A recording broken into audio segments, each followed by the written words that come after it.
طبعا الشماعة التاريخية والأزلية لنادي الزمالك وهي شماعة التحكيم، حدث ولا حرج.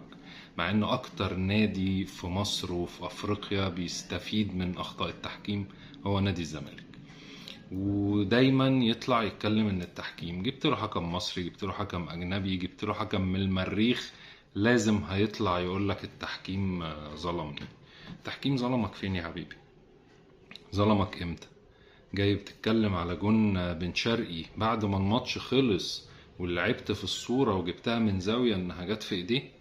طب ارجع للجون، ارجع للجون ساعة تسجيل الجون، محدش اعترض، مفيش واحد في الزمالك اعترض. انت عايز تقنعني ان الكرة لو جاية في ايد بن شرقي كنتوا وقفتوا وسكتوا وكملتوا الماتش؟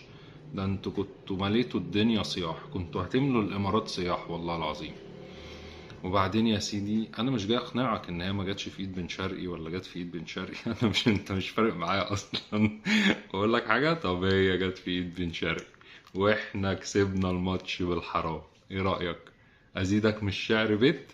انا هحط لك في اول كومنت اللوكيشن بتاع مكتب شكاوي الفيفا في زيورخ، ان شاء الله تصحى الصبح بدري كده وتطلع جري على هناك عشان تلحق تشتكي باذن الله.